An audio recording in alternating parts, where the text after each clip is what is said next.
the way I have been explaining to you in my segments, I was talking about, what I'm trying to do. I'm trying to take you through a lot of things that we are supposed to do. You get one by one, one by one. And like where you're seeing me, because most of you always tell me, Hamis, you're too economical in terms of the house and so on. You guys, this is a business. And for your information, I'm doing animal farming because of the passion, but as well I need money because I'm a poor man. A poor man always have to have that mentality. And I would like you guys to be with me, be on my side. Let's be broke, let's be poor, but we have what to sell. We can even put our government on pressure because we have what to sell and we don't have where to sell them. But my dear, right now you can put your country on pressure. All over the world, African countries, we put the pressure on the government, requesting for the help, for the jobs and so on, but we don't have what to sell. And even the readily available stuff that we can use to get money, we don't have them, or we don't pay more attention to them. Like, for example, the pastures.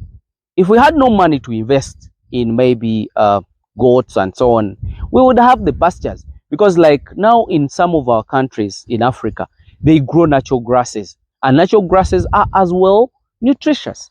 But what do we have? We have no natural grasses, kept for the animals. We don't want to plant. Like, I don't hate people who do these seasonal crops, but they are more risky as compared even on animal farming. Why? Because they have time frame, they have time limit. If you don't do this in time, you're losing money. If your pastures, if your everything, sorry, if your tomatoes are ready now and you have no one to take it, it's a loss. So we are going so much into that, but we are forgetting that we make a lot of loss into that. But if you go into farming, goat farming, or like cattle farming, you can't go into such kind of losses. Why? Because if somebody doesn't buy my animal, it is growing, it is adding on muscles, whether you want or not, or else I can keep it. Even if it dies, another one will reproduce. But now, if you do tomatoes and season comes and everything is crushed, you really need to get more other money somewhere and reinvest. So what am I trying to explain to you is that do simple housing. Just know what an animal wants. Many people have been telling me, hamiisi, goats can't do on the ground houses. Me, I have showed you, and this is what I do. So like, animals really need a lot of very good ventilation, like the way you see that house. But what is more important are the inside details of the houses, of the housing. So you come, I think so this is the whole exercising yard. So I want you to enter, and then I show you a partition. So let me close up here. So when you enter the goat's house, close, then this is what they call the yard, the exercising yard. What do they do in the exercising yard? Like the way you see, we have not closed the door of the house. It rained in the night, but goats love to stay outside.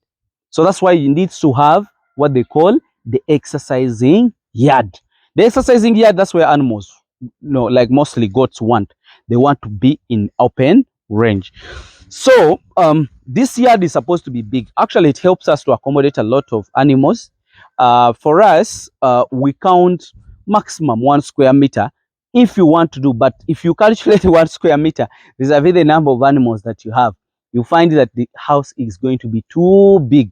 So what you do, like if you do 100 exercising yard, if you do 100 feet by 50, you can accommodate up to 300 animals. So what you do, put the exercising yard big enough whereby you can even put the troughs. This is the trough. These are the troughs where we put the feeds for these animals. Those are the components of a good house.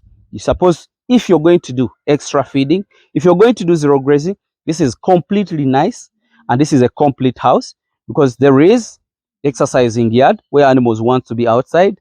There is feed troughs. We put the iron sheets because we don't want them to wet the grass. Sorry, the feeds. So now it rained, but the feed is safe. So this is the trough. What you're supposed to have in the goat's house, you're supposed even to have the troughs, and this is a reservoir. Me, what I did, I told you about the water.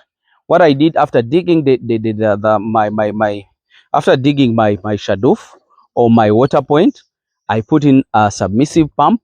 We pump it and it is delivered. So I made all my water be delivered in all sections. But if you've not done that, there is not a problem about that. But you can carry and take it there. But the moment the project starts to work out, you need to innovate into that. So we have talked about the exercising yard, the entry exercising yard, the water point in the house. We have talked about of uh, the sheds for the troughs, the feed troughs. So you come and I show you another partition that you don't need to joke with, and this is where we spray these animals from. Uh, this is a spraying yard, and it is strategically positioned at the end. You see the entry is strategically located at the end or on the wall of the house. Reason being, these animals, it's very easy to enter at the end of the wall, but not entering in the center of the house. It's very hard because now if you put an entry in the center, the other goats will be running this way and others will be running this way. So very few will enter. So they will disturb you. To simplify your work, put the entry at the end. Why? Because if I go and I chase them, they'll all go on one wall. Then I press them on one wall to go and enter in the spraying yard. Remember, those guys don't want to stay in the spraying, to go into the spraying yards because of the troubles that are there that they really don't want. So come and we have talked about the exercising yard. We have talked about of the spraying yard.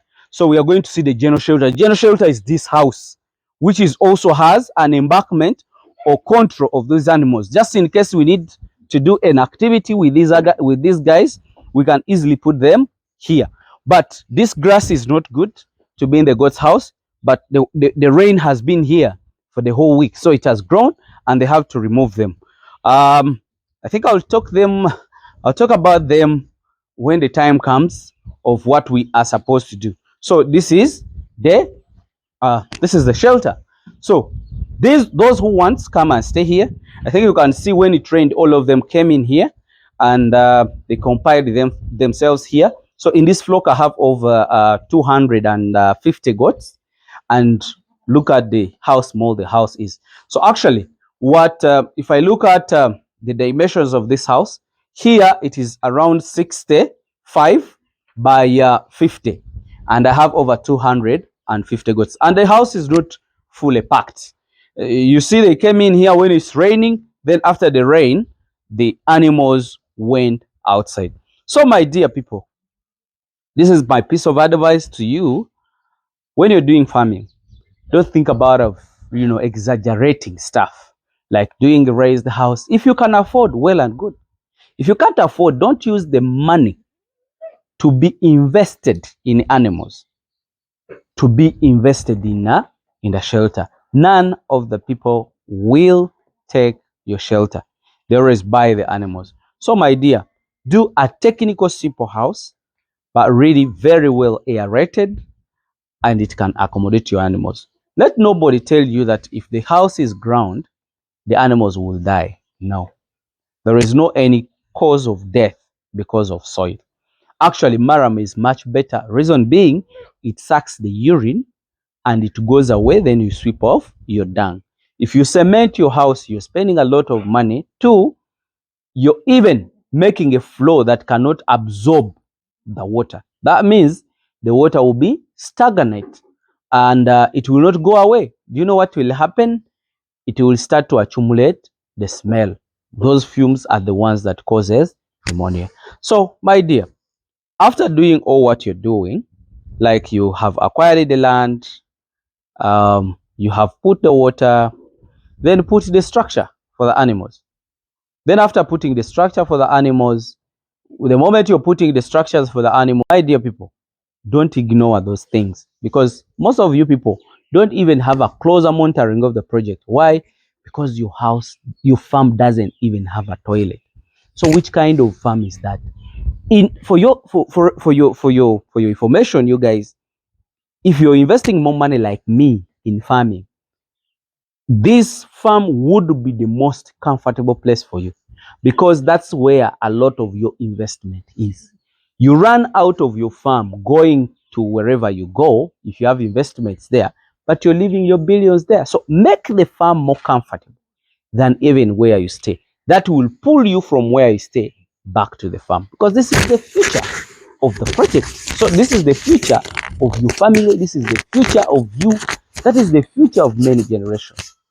Thank you very, very much. Bye.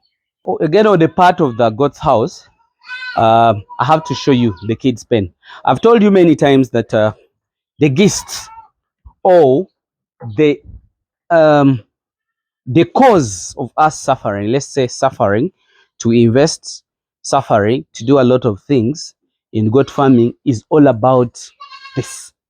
What am I trying to mean by this? It is the project. Kids are the project. So here is the kids' pen.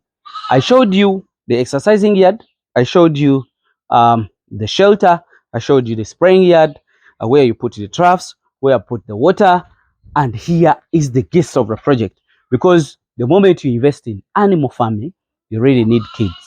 And here is the kids' pen. So I think you can see how we raise it, but we also locked it down so that kids don't go down. Why? Because we don't sweep there oftenly. And they urinate, then after urinating, they drop the dung down. So we do not allow these animals to go underneath. Why? Because we shall be causing a disease in a disease. Because we raise them so that they don't slip into the dung. And then if you allow them to go into the dung, you are doing nothing. So for your information, this is the kids' pen. I think this man should show you. These are my kids that are now born. It is now 3 weeks. So the kids' pen, the kids are supposed to be kept alone. So my dear people, this is the concept of really doing goat farming. Follow it well, step by step. Follow my lines, move at the pace. Just know the technicality of this. I'm telling you for information. I can't be having animals of over 400 millions here. But look at the structures and the houses. It's not being economical, but it's being strategic and know what exactly you want. So that is the part of the houses. I think you understand it better. And thank you very, very well. Bye.